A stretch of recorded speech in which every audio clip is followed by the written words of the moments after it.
careers in initial teacher education, and thinking today particularly about why are we worried about careers education in primary school, and how does our unconscious biases feed into that. Now, because you're all part of the primary project, I'm hoping that some of what we cover is not new to you, but hopefully there will be things there in today's session that either help reinforce or provide a new viewpoint for you. So that's who I am. As I said, we created CITE, and it was originally to support initial trainee teachers, but it's suitable for all teachers.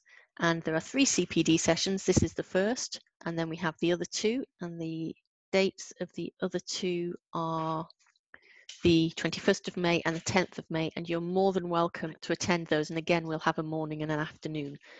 10th of June might be a little bit interesting, depending on what happens with schools. But as I say, we will also record them. So if circumstances happen that you are unable to attend the 10th of June, but you would like to, we will make sure that you can access those. Okay. So the first thing I'm going to show you is to imagine if we took the current employment situation pre-COVID, what would that look like if we modelled it as a class of 30 children? So this is our class of 30 children. The employment is based on the current employment, not what those children will go on to do. If you see that there's a slight distinction. If we modelled the UK workforce between the ages of 16 and 65 as a class, then about 8 out of that class of 30 would not be in employment. They would be caring for people, they might be long-term sick, they might not be in employment for other reasons. Out of the remaining, we have 15 who would be employed in non-STEM fields, so science, technology, engineering, maths jobs, and 7 who would be employed in STEM fields.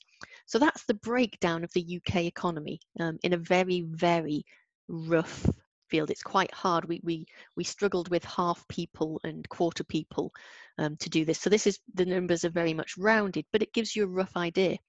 If we look at what happens then if we split this by gender, this is what we find. So you can see that there are slightly more women who are not in employment than there are boys.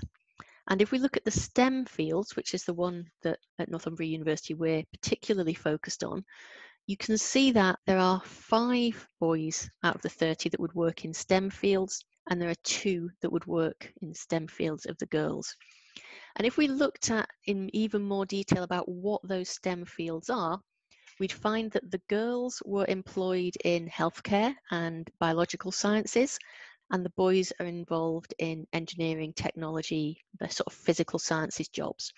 So there's a gender split in STEM careers in the employment.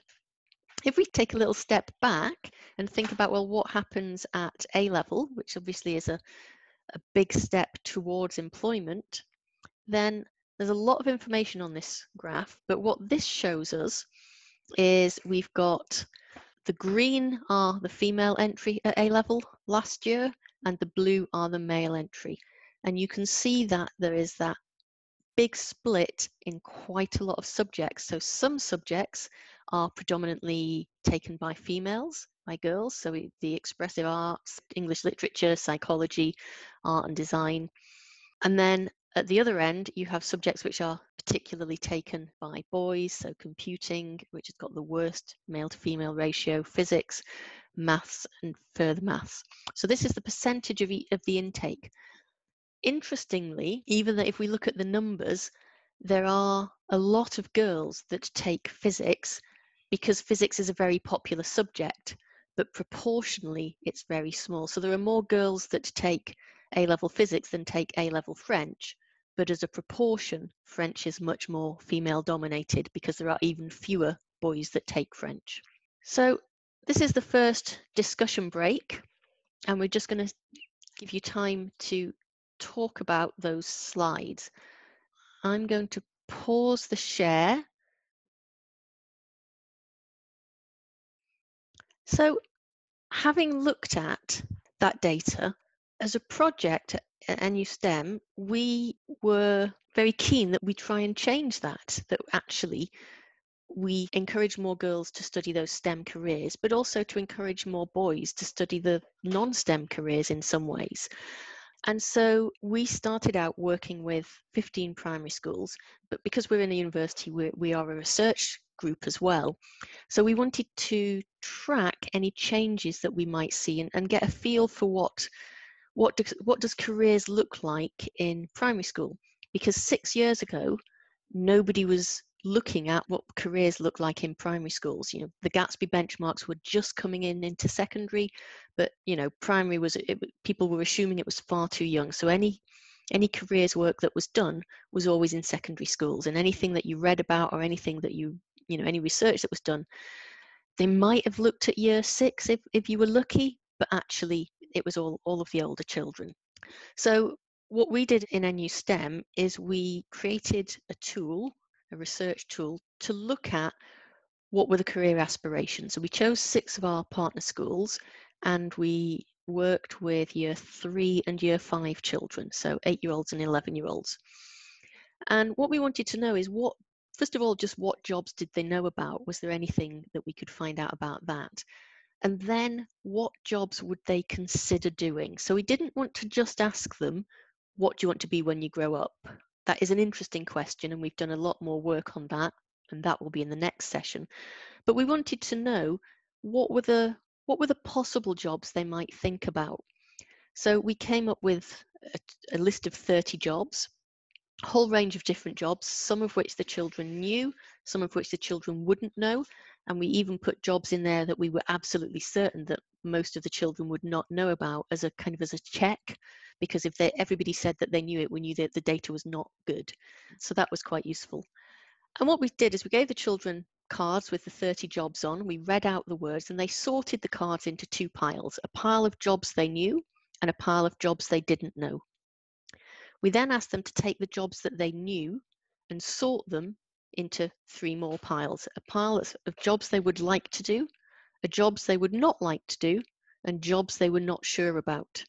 And we were particularly interested in the jobs that they would like to do and the jobs that they weren't sure about, because those are the jobs that they could potentially see themselves doing at a later stage. So what did we find? So we found that boys tended to say they knew more jobs than girls as they got older. So when we went from year 3 to year 5, children knew more jobs, but they got more picky. So as they went from year 3 to year 5, the year 5 pupils said they wanted to do fewer jobs, which fits with the theoretical basis in the research. But what really struck us was by the age of 8, the children were already making gendered job choices. So we've seen those gendered job choices as adults, but by year 3, the children were making gendered job choices. And it wasn't a shock, but it did make us a little bit sad and really confirmed for us that working in primary school was so important in terms of careers. So I'm just going to show you the next slide. It's got quite a lot of information on, so I'll let you have a read for it. It's got the top 10 jobs for girls and the top 10 jobs for boys out of our survey, so out of those 450 children.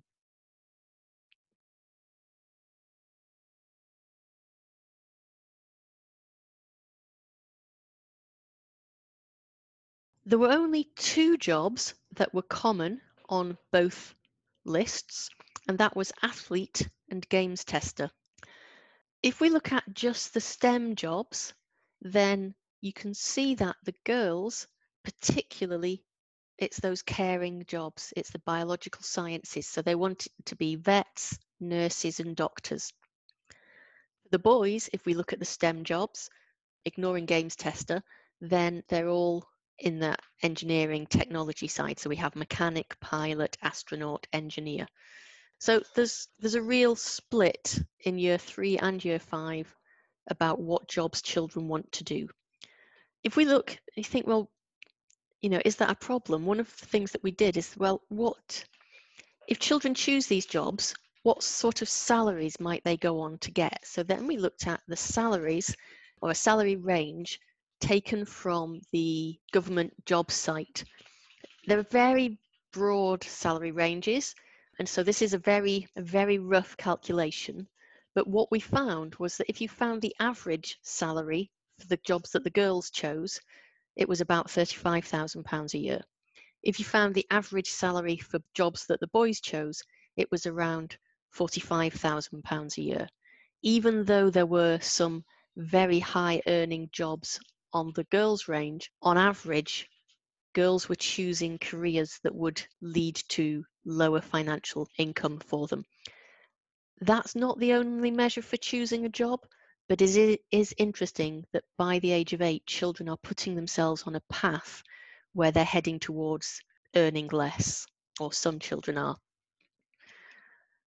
So linked to this is we're thinking about, well, why do we have these choices? Why do children start making these choices? And one issue is that the research finds that you're more likely to aspire to a career if it matches your self-concept.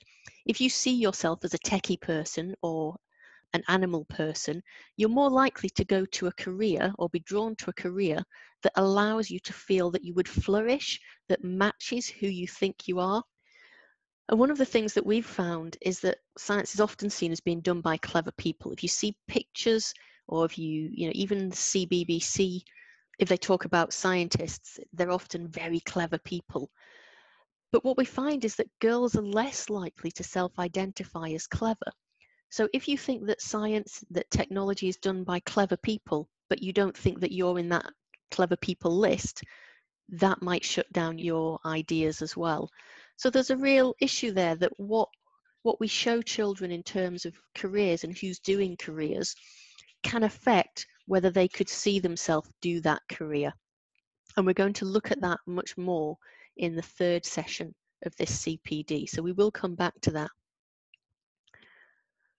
So what we've seen so far is that there's a disparity between what children are wanting to do in primary school, what qualifications they're then taking, and how that then leads on to a different career. And I want us to think about where that disparity might come from. And there are a number of possible suggestions or theories or hypotheses about why this might happen. The first hypothesis is that there are fundamental differences between girls and boys and the career subject that they choose, and that's genetic. So that's kind of the men are from Mars, women are from Venus school of thought, in that men and women are just different, just the way it is. We should accept it. A different version is actually, well, there are personality differences between people and that it's genetic. So genetic is still part of the explanation, but it's down to your personality rather than your gender. Okay, so that's a kind of a genetic explanations.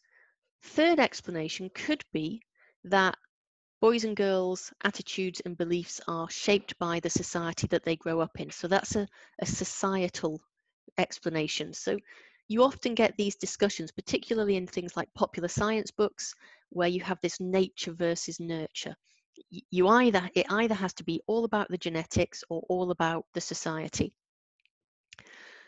And if we look at those three hypotheses, and if you read about the sort of neuroscience and psychology, then the first thing that you find is that there aren't fundamental differences between girls and boys.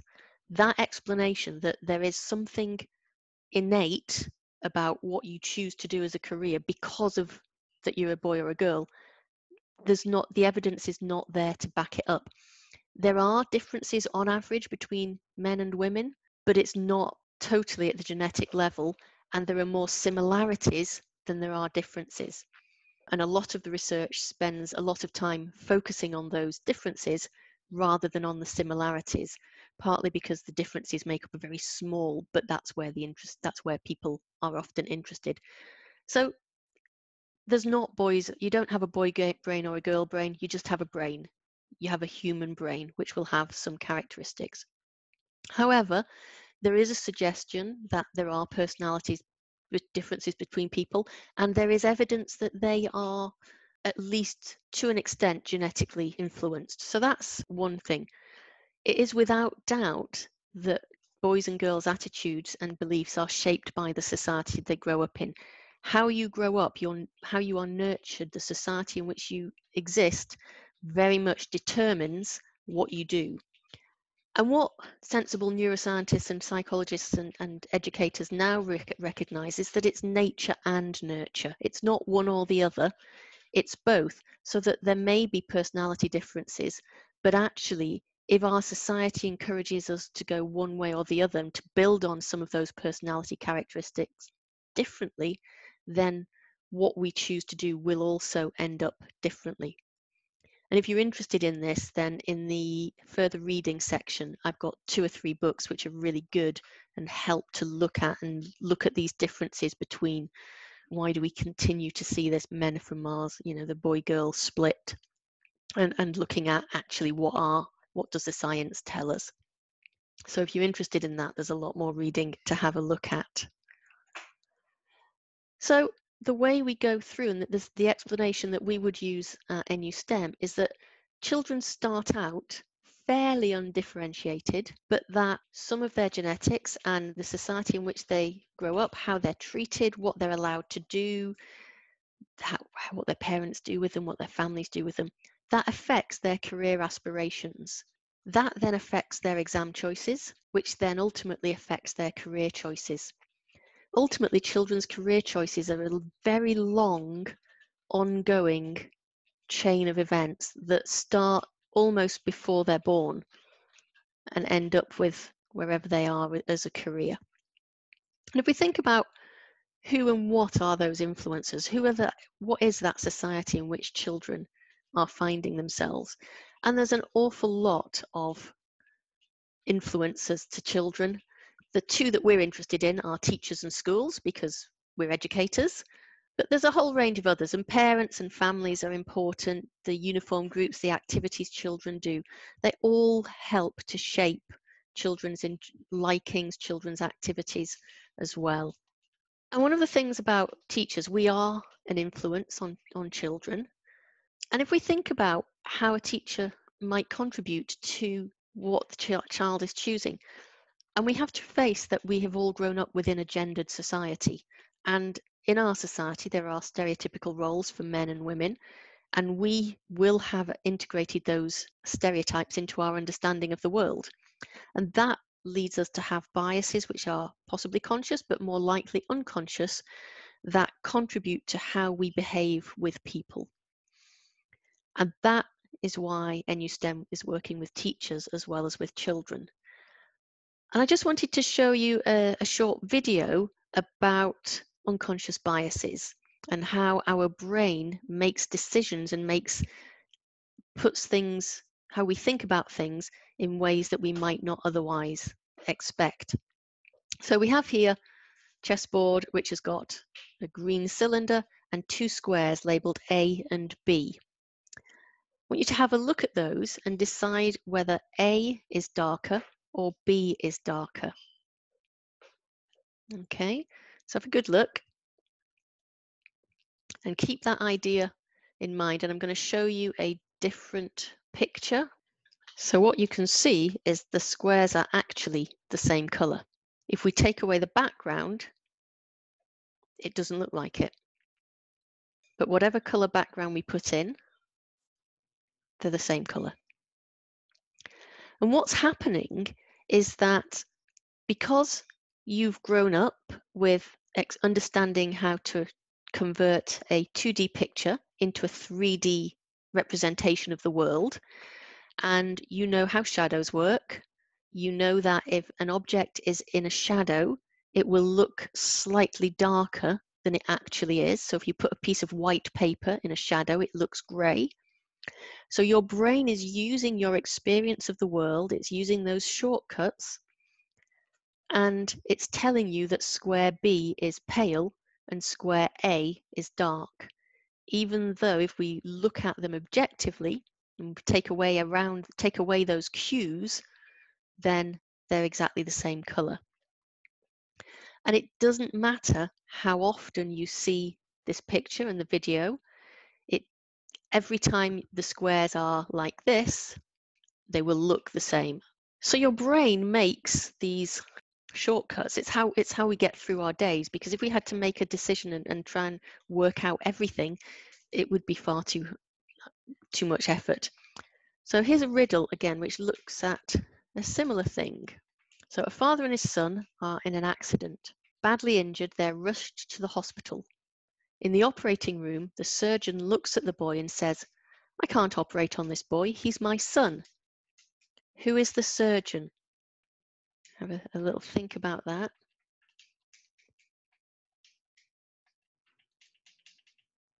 So when we ask this question, quite often we get a range of answers. So we get answers such as it's the boy's other dad.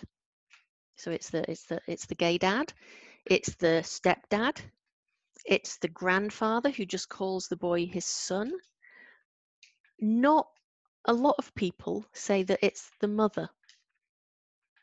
Now, you probably thought it's the mother because you're doing a session on unconscious bias.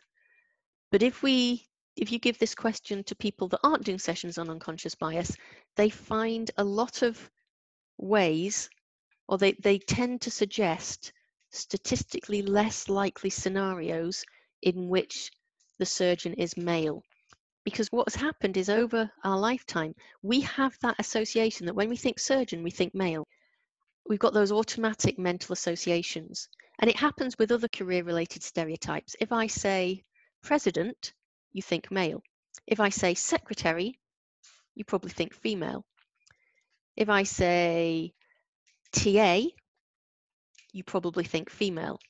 If I say maths teacher, you probably think male. So we have these shorthands that make us think of things automatically. It's like if I see a car that's driving fast and badly, I automatically think it's a boy racer, and it might not be. So that wouldn't be a problem, except that our stereotypes affect our behavior. And that can then affect how we treat children in schools. So I'm going to give you two sets of research, or show you two sets of research that look at how teachers respond differently to boys and girls in school. So the first is a series of research that was done over the space of 10 years or so by a couple in America called Sadka and Sadka. And they did a huge amount of observational work in schools. And what they found was that on average, the teachers gave the boys more time than the girls to answer questions. The boys were more likely to raise their hands. This was in America, so the white males tended to get more attention from the teachers than the other groups. And if they asked teachers their best student, the answers were overwhelmingly male.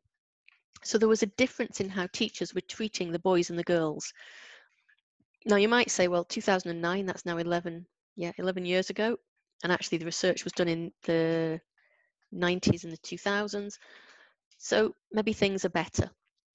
So in 2016, there was a research done in Sweden, which again, basically observed what teachers were doing, how they were talking to the classes. So they sat at the back of the class and counted the percentage of time and how often the teachers talked to the whole class, to individual boys, individual girls, or groups of boys and groups of girls. And they looked at the information for male teachers and female teachers. So this is everything that they would say in a lesson. And so it'd be some of the behavior management, anything like that. And what you found is that male and female teachers both interacted more with the boys than with the girls. And that the difference was greater for male teachers. So you can see that 21% of the time the female teacher would talk to boys, 15% she would talk to girls. The male teacher, 21% would also talk 21% with boys, but only 12% with girls. So that's in all interactions. And you might think, well, okay, maybe you just have to tell the boys to sit down, shut up a little bit more often. So it's that kind of behavior management idea. So what happens if we look at the science interaction? So they were looking particularly at science lessons. And you found again that boys got more attention than girls. regardless of the gender of the teacher. Female teachers gave more attention to the girls, but they still gave much less attention to the girls. And if you think about it, then that is limiting those children's learning opportunities, because often when they're talking to the teacher about science, they're learning, they're clarifying, they're explaining. So there is an issue there in that teachers, even quite recently, were treating boys and girls differently, and their classroom behaviour was different. And so our unconscious biases, I'm absolutely certain that the teachers in this study did not think that they were treating the children differently, that they were giving attention to the same amount to the teachers, but unconsciously they weren't. And so we have this bias, we have it in whatever level of education, but we have it in primary as well. And that's not to make you feel bad, to say that we have unconscious biases. We would not survive as a species if we didn't have these shortcuts, these quick things, ways of working. But it is important to recognize them. So I've got 6 statements here about where that bias might affect how children learn. Things like we've just seen, the pattern of classroom interactions can reinforce messages of expected and accepted behaviours. Ideas about what children are good at and paths are open to them might be embedded at an early age. If you look at the books that children read, it upholds traditional stereotypes really heavily. Teaching materials, textbooks, if you use them, displays can reinforce gender stereotypes. Children hear and use a lot of sexist language and behaviour. And also, if we're going to change the culture of the school, then that needs to involve the parents and the carers. So this is a bit of another discussion break. On the slides that you had this morning, that you were sent, there are additional statements about that information.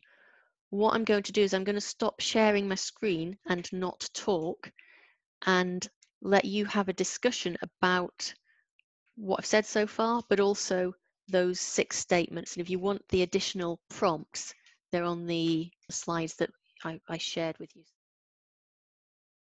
Start that and share a little bit about language in the classroom, because it is actually something that I think we quite like to point out. And it's this one here, which is okay, guys. And guys has become it's seen as being non-gendered and used quite commonly. However, as a group at NU STEM, we've stopped using the word guys. In fact, we tried not to start using it when we were set up 6 years ago.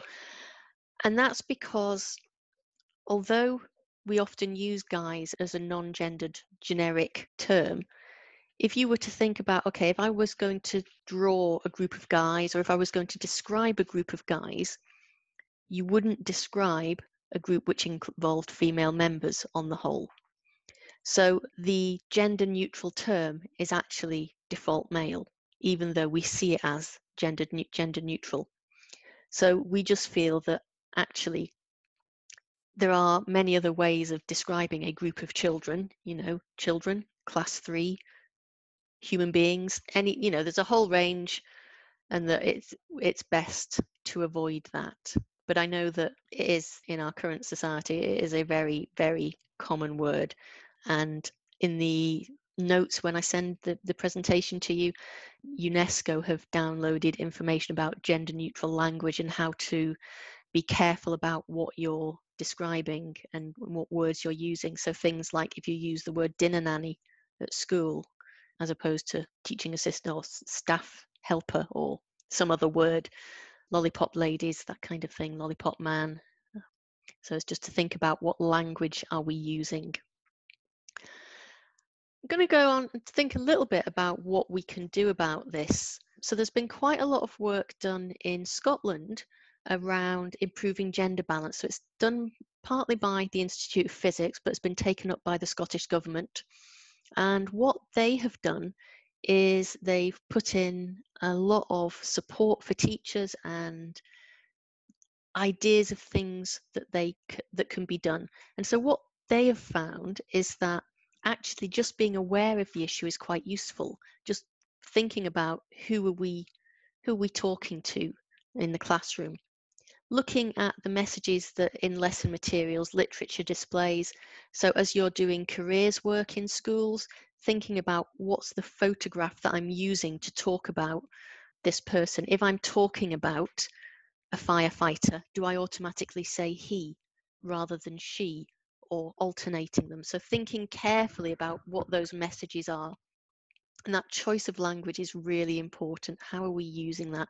Are we praising boys for being kind, for being thoughtful, for being hardworking? Are we praising girls for getting, sticking at it and getting the right answer, for showing some real brilliance in the way they're thinking? How are we choosing our language? And things like choice of classroom management. Are you disadvantaging one group of children because you're using them, or because you're having to look at classroom management for another group? And how, as a school, can you put in structures and processes that allow your teachers to teach equally to all groups rather than having to focus on one group or another? So there is a link to this information. There's, in some ways, this CPD is just a kind of the tip of an iceberg, and there's a lot of other information that you can have a look at and have a read of that we will share with you. So I'm going to summarize what we've said so far, is that those gendered career choices that we see can be explained due to the nurture, the societal influences that children have. And schools, teachers, educators are an example of that societal influence. And we're all biased. We have stereotypes, we make snap decisions, and those unconscious biases affect our teaching practice, which then might affect the career choices made by the children, but that we can put strategies and structures to lessen the effect of bias as well. And as part of this training, one of the things we did was create 3 tools to help ITE students and other teachers to think about, to look at bias in their classrooms and in their schools. And so we have 3 tools. Now, unfortunately, 2 of them require you to be in a school with children, which at the moment is not very helpful. So we have a tool for classroom interaction analysis, so that you could ask somebody to come in and observe you and say, okay, just count how often I talk to the boys, count how often I talk to the girls, all of that kind of thing. We have one which says, have a look at the displays around the school, what's in the picture, the careers links, things like that. So I'm happy to share those 2 tools, but they're not much use to you at the moment. But the third one, or the second one on this list, is the literature content analysis. And this asks you to take a children's book and analyze it in terms of the gender and the gendered messages that children will be getting. So it looks at stereotypical trait analysis, so different traits that are attached to different genders, and asks you to sort of think about what message is that book portraying. So kind of the homework from this session is to have a go at this activity.